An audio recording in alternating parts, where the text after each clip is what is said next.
India TV YouTube channel को subscribe करें और बेल आइकन दबाएं।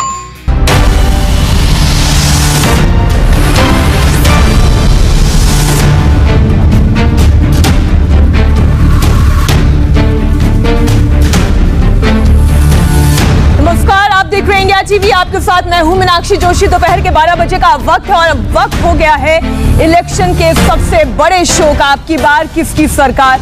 इस 7 घंटे के स्पेशल बुलेटिन में हम आपके लिए लेकर हाजिर हैं वो तमाम खबरें जिसका होगा उत्तर प्रदेश और पंजाब के विधानसभा चुनाव पर सीधा सीधा असर, जिसका इम्पैक्ट 2022 के रण में सियासी समीकरणों को बदल सकता है। तो बिना देर की आज की 3 बड़ी खबरों पर सबसे पहले एक नजर डालें कि वो 3 बड़ी खबरें कौन सी हैं जो उत्तर प्रदेश और पंजाब के विधानसभा चुनावों से जुड़ी हुई है। और सबसे पहली खबर उत्तर प्रदेश से, जहां 2022 के विधानसभा चुनाव से पहले जो टेस्ट बीजेपी के लिए था, उस टेस्ट में बीजेपी पास होती हुई नजर आ रही है। सेमीफाइनल में योगी आदित्यनाथ का फॉर्मूला हिट होता नजर आ रहा है। हम बात करेंगे जिला पंचायत चुनाव की। दूसरी बड़ी खबर बीजेपी दलित कार्ड से जुड़ी हुई। जी हां, 29 जून को बीजेपी वो कौन सा मास्टर स्ट्रोक चलने वाली है जो योगी आदित्यनाथ की विरोधियों की चिंताओं को बढ़ा सकता है। हम बात करेंगे इस बड़ी खबर की भी, क्योंकि हम ये जानते हैं कि उत्तर प्रदेश में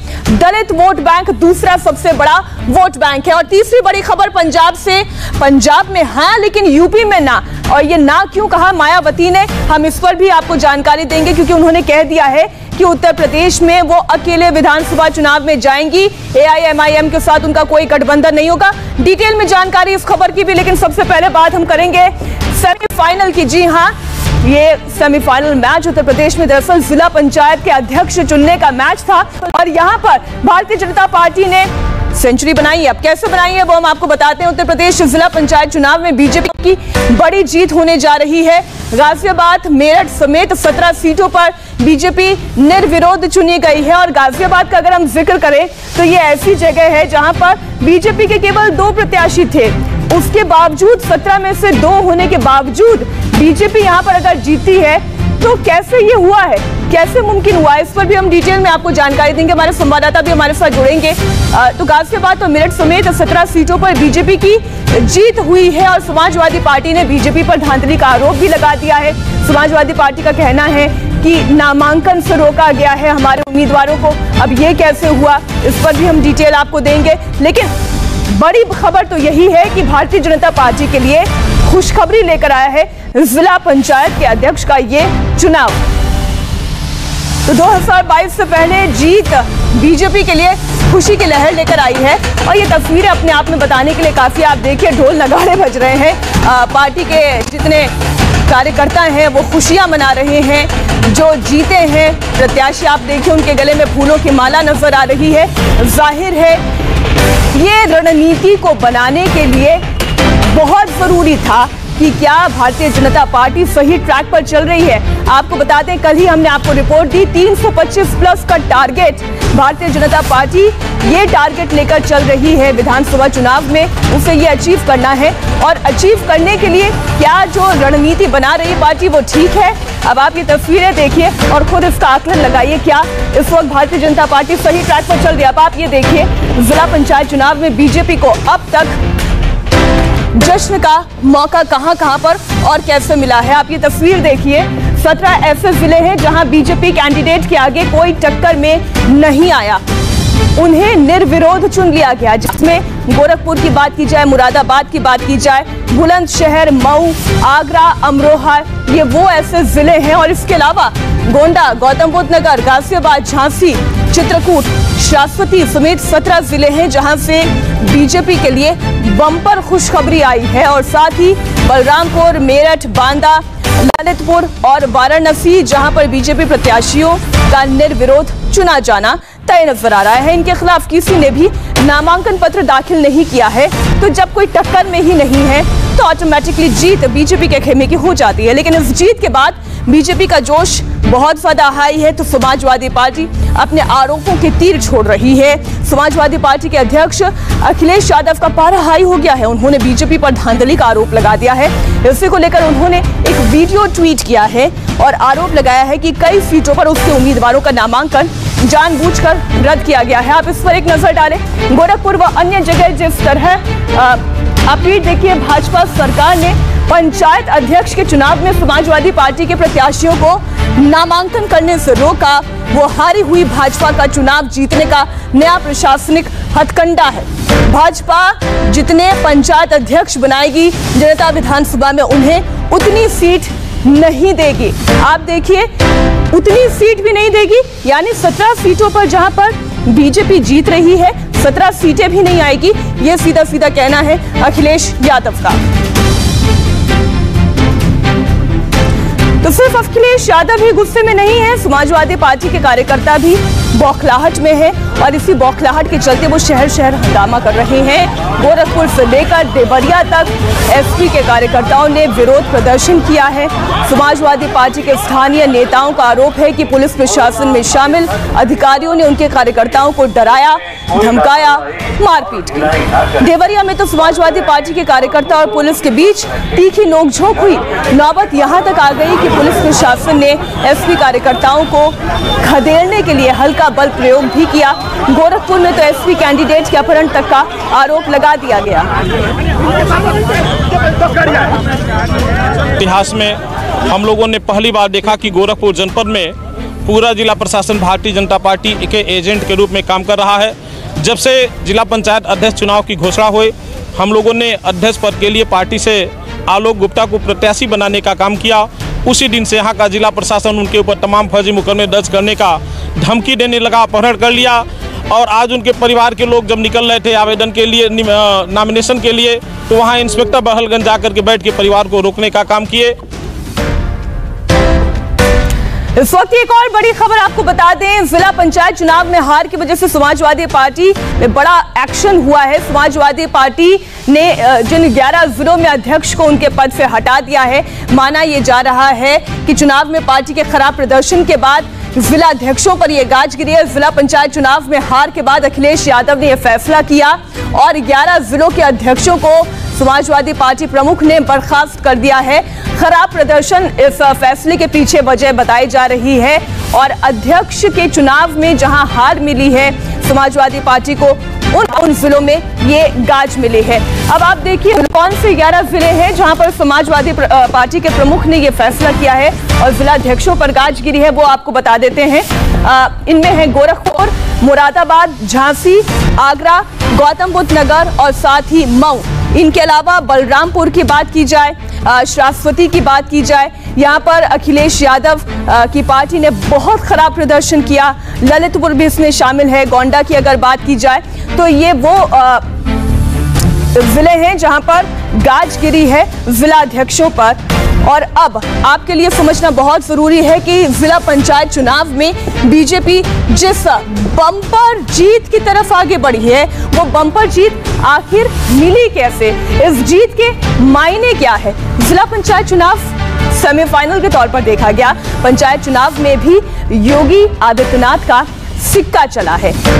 तीसरी बड़ी बात समझिए, पंचायत चुनाव पैमाना तो टारगेट 325 प्लस इस वक्त सही दिशा में काम कर रहा है। यानी जितनी रणनीति बनाई गई, जितने मंथन किए गए, जितने नाम तय किए गए, वो सही दिशा में काम कर रहे हैं। पंचायत चुनाव में जीत से पार्टी के कार्यकर्ताओं में जोश भरा है। नतीजों से रणनीति बनाने में और ज्यादा मदद भारतीय जनता पार्टी को मिलेगी। इस वक्त हमारे सहयोगी विशाल प्रताप सिंह जुड़ गए हैं। हम सीधा उन्हीं से चर्चा कर लेते हैं। विशाल, हम कुछ इलाकों की अगर बात करें, जिसमें अगर हम गाजियाबाद की भी बात करें, मेरठ की भी बात करें, जहां पर लग नहीं रहा था कि भारतीय जनता पार्टी जीतेगी, वहां पर भी बीजेपी का सिक्का चल गया। ये कैसे हुआ?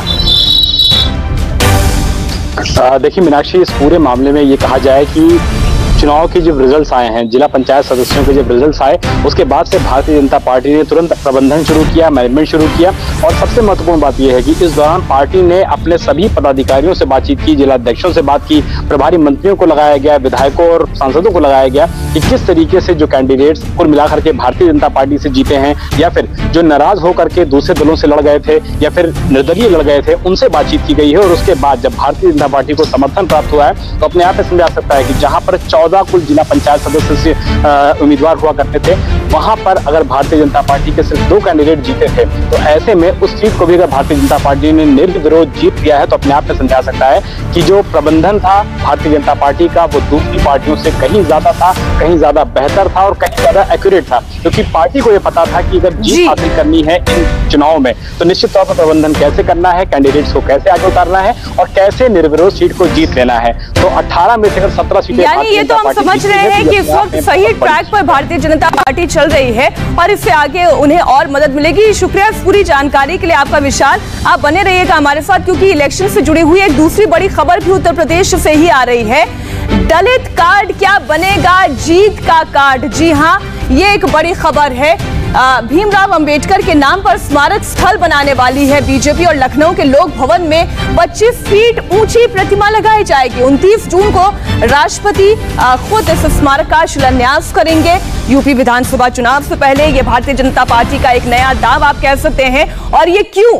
आप ये समझिए कि दलित जाति उत्तर प्रदेश में दूसरी सबसे बड़ी जाति है, दूसरा सबसे बड़ा वोट बैंक है, जो वैसे तो कहा जाता था कि बीएसपी का वोट बैंक है, लेकिन बीते कुछ समय में ये छिटका है, समाजवादी पार्टी के पास भी गया है, कुछ बीजेपी के पास भी आया है। इसलिए अब बीजेपी ये चाहती है कि अगर मुस्लिम वोट को काउंटर करना है तो दलितों को अपने साथ जोड़ना होगा। और इस लिहाज से आप ये देखिए एक बहुत महत्वपूर्ण फैसला। तो इस वक्त जो तस्वीर आप देख रहे हैं, हम आपको उस जगह की तस्वीर दिखा रहे हैं जहां पर अंबेडकर की मूर्ति का शिलान्यास किया जाएगा। चुनाव से पहले बीजेपी का ये एक बड़ा दांव माना जा रहा है। इस स्मारक के लिए सीएम कार्यालय लोक भवन को चुना गया है। हमारे संवाददाता विशाल प्रताप इस वक्त स्पॉट पर पहुंचे थे, उनकी एक रिपोर्ट आपको दिखाते हैं। उत्तर प्रदेश की राजनीति के लिए बेहद महत्वपूर्ण होने जा रहा है, क्योंकि 29 जून को देश के राष्ट्रपति रामनाथ कोविंद लखनऊ में मौजूद होंगे और इस दौरान वो शिलान्यास करेंगे बाबा साहब अंबेडकर का एक स्मृति जो बनाया जा रहा है, स्मारक बनाया जा रहा है, उसको शिलान्यास करेंगे वो लोक भवन में। और हम इस समय लोक भवन में मौजूद हैं। मुख्यमंत्री योगी आदित्यनाथ का कार्यालय है। 29 जून को राष्ट्रपति रामनाथ कोविंद जी यहाँ पर मौजूद होंगे और सामने जो आप प्रतिमा देख रहे हैं पूर्व प्रधानमंत्री अटल बिहारी वाजपेयी की, इसी तर्ज पर इसी तरह की 25 फुट की मूर्ति होगी, शिलान्यास होगा जिसका बाबा साहब अंबेडकर की मूर्ति का। तो कहा जा सकता है कि उत्तर प्रदेश चुनाव से ठीक पहले ये भारतीय जनता पार्टी का मास्टर स्ट्रोक होगा, क्योंकि कुछ पार्टियां जो दलित वोट बैंक की खातिर इस तरीके की राजनीति करती हैं, उसके लिए एक बड़ा ये गहरा निश्चित तौर पर मास्टर स्ट्रोक कहा जा सकता है। भारतीय जनता पार्टी के नेताओं का कहना है कि लोगों ने, विपक्षी पार्टियों ने बाबा साहब के नाम पर वोट तो लिए, लेकिन बाबा साहब के लिए कुछ भी नहीं किया, उनके अनुयायियों के लिए कुछ भी नहीं किया। भारतीय जनता पार्टी उनके लिए काम कर रही है। तो रिपोर्ट आपने देख ली, आगे हम आपको दिखाएंगे दलित वोट बैंक का उत्तर प्रदेश में पूरा समीकरण क्या है। लेकिन उससे पहले आप देखिए इस पूरी मामले को लेकर डिप्टी सीएम केशव प्रसाद मौर्य का क्या कहना है। उनसे बात की इंडिया टीवी संवाददाता ने। हमारे साथ मौजूद हैं यूपी के deputy CM Keshav Prasad Maurya ji. Sir, जिस तरीके से सरकार ने फैसला लिया है कि बाबा साहब का स्मारक बनाया जाएगा, विपक्ष ने सवाल उठाना शुरू कर दिया है कि चुनाव से ठीक पहले बाबा साहब अम्बेडकर की याद भारतीय जनता पार्टी को आ गई। जिन्होंने कभी भारत रत्न बाबा साहब भीमराव अंबेडकर जी को सम्मान नहीं दिया है, अपमान ही किया है, वह भाजपा की सरकार के द्वारा जब कोई सम्मान दिया जाएगा तो उनको दर्द होगा। लेकिन उनके दर्द की हमारे पास दवा नहीं है। लेकिन बाबा साहब के सम्मान में भाजपा सदा रही है मैदान में। उस स्मारक के माध्यम से हम वर्तमान पीढ़ी भी और आने वाली पीढ़ी भी एक तरह से उत्तर प्रदेश में भी बाबा साहब भीमराव अंबेडकर के प्रति आस्था रखने वाले, श्रद्धा रखने वाले, विश्वास रखने वाले, उनके बताए हुए रास्ते पर चलने वाले करोड़ों की संख्या में अब वो उत्तर प्रदेश की राजधानी में आते हैं और बाबा साहब के इस प्रकार के विशाल स्मारक बनने का स्वागत करने की जगह जो विरोध कर रहे हैं, उन्हें भाजपा की सरकारों के इतिहास को पढ़ना चाहिए। बाबा साहब की जन्मभूमि हो, बाबा साहब की शिक्षा की भूमि हो, दीक्षा की भूमि हो, निर्वाण की भूमि हो, मतलब जो भी उनके स्थान रहे उनका विकास भारतीय जनता पार्टी की सरकार के माध्यम से किया गया। हम कभी भी न तो अयोध्यानाथ भगवान श्री राम को लेकर के राजनीति करते हैं, न भारत रत्न बाबा साहब भीमराव अंबेडकर को लेकर के राजनीति करते हैं। ये हमारी प्राथमिकताओं में है। हम राजनीतिक चश्मे से हर काम नहीं देख करके काम नहीं करते। अब आपके आपके लिए ये समझना जरूरी है कि उत्तर प्रदेश की राजनीति में दलित वोट बैंक का खेल आखिर क्या है और ये कितना महत्वपूर्ण हो जाता है। आप देखिए उत्तर प्रदेश की राजनीति और यहाँ का जो वोट बैंक है उसमें 22% आबादी दलितों की है। उत्तर प्रदेश में दलित आबादी करीब 22% है और दलित वोट पश्चिमी उत्तर प्रदेश की कई सीटों पर निर्णायक भूमिका निभाता है। उत्तर प्रदेश का दूसरा सबसे बड़ा वोट बैंक है दलितों का। तो उत्तर प्रदेश का दूसरा सबसे बड़ा वोट बैंक पश्चिमी उत्तर प्रदेश में कई सीटों पर यह निर्णायक भूमिका निभाता है। 85 सीटें ऐसी हैं जो अनुसूचित जाति के लिए रिजर्व है और बीएसपी का ये वोट बैंक माना जाता रहा है, लेकिन कुछ हद तक मोह भंग जरूर हुआ है मायावती से इस वोट बैंक का, जिसका असर हमने पिछले विधानसभा चुनाव में और लोकसभा चुनाव के नतीजों में भी देखा। और अब आप ये देखिए पूरा समीकरण क्या है। अब आपको बताते हैं कि आखिर बीजेपी ने दलित कार्ड क्यों चला है, ये समझना बहुत जरूरी है। दरअसल उत्तर प्रदेश की राजनीति में अगर वोट बैंक की बात करें तो अनुसूचित जाति, ओबीसी और मुस्लिमों की आबादी मिलकर करीब 81% बनते हैं। 81% का ये वोट बैंक है। बीजेपी को ये पता है कि अगर ये वोट बैंक एकजुट हुआ तो मिशन 325+ ये टारगेट अचीव करना नामुमकिन हो जाएगा और यही वजह है कि उसने दलित वोट बैंक में सेंध लगाने के लिए एक ये बड़ा दांव चला है। दलित वोट के लिए बीजेपी का ये कोई पहला दांव नहीं है। योगी सरकार ने हाल ही में अनुसूचित जाति और जनजाति आयोग का भी गठन किया, जिसका अध्यक्ष एक जाटव को बनाया गया। जाटव समाज से आने वाले डॉक्टर रामबाबू हरि को इसका अध्यक्ष बनाया गया। दरअसल दलित समाज के सबसे बड़े वोटर्स की संख्या जाटवों की है। ये दलित आबादी का 50% हिस्सा है, जबकि उत्तर प्रदेश की कुल आबादी का 10% है। पार्टी ने इसी बड़े वोट बैंक को साधने के लिए, इस पर फोकस करने के लिए दलितों के हितों के लिए अपना काम काज दोनों तरीके से आगे बढ़ा दिया है। तो उत्तर प्रदेश विधानसभा चुनाव से पहले किस तरीके से बीजेपी एक के बाद एक मास्टर स्ट्रोक चल रही है, उसकी रणनीति का उसको फायदा भी मिल रहा है, ये तो हमने आपको बताया। लेकिन यूपी विधानसभा चुनाव में बीएसपी सुप्रीमो मायावती को ओवैसी कबूल नहीं है। मायावती एआईएमआईएम के साथ कोई गठबंधन नहीं करेंगी, वो इन चुनावों में अकेले जाएंगी। और ये हम क्यों कह रहे हैं आपको बताएंगे डिटेल में मायावती के एक ट्वीट के साथ, एक छोटे से ब्रेक के बाद। ब्रेक के बाद एक बार फिर आपका स्वागत है। आप देख रहे हैं इलेक्शन स्पेशल शो। अब की बार किसकी सरकार, और अगली बड़ी खबर भी उत्तर प्रदेश से जुड़ी हुई, जहां पर मायावती ने साफ कर दिया है कि उन्हें एआईएमआईएम का साथ मंजूर नहीं।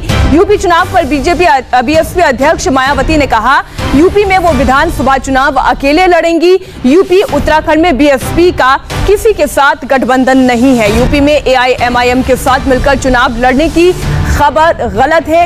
एक के बाद एक 4 ट्वीट्स आए हैं मायावती के, जिसमें उन्होंने लिखा है कि पंजाब को छोड़कर उत्तर प्रदेश और उत्तराखंड में बीएसपी अकेले ही विधानसभा चुनाव लड़ने वाली है।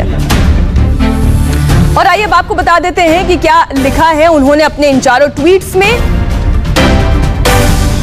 पार्टी की ओर से फिर से ये स्पष्ट किया जाता है कि पंजाब को छोड़कर यूपी और उत्तराखंड में अगले साल के शुरू में होने वाला विधानसभा या आम चुनाव बीएसपी किसी भी पार्टी के साथ कोई भी गठबंधन करके नहीं लड़ेगी, यानी अकेले ही लड़ेगी।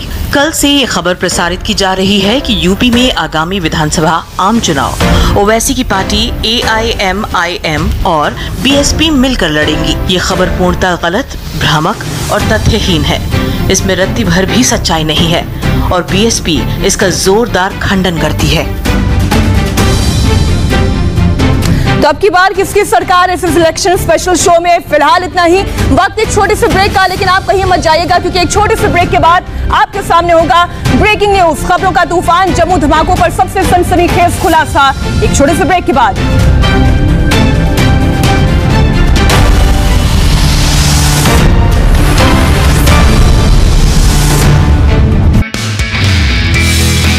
नमस्ते, मैं हूं मीनाक्षी जोशी। वीडियो और खबरों से अपडेट रहने के लिए India TV YouTube channel subscribe करें, बेल आइकन दबाना ना भूलें। जुड़े रहें इंडिया टीवी के साथ।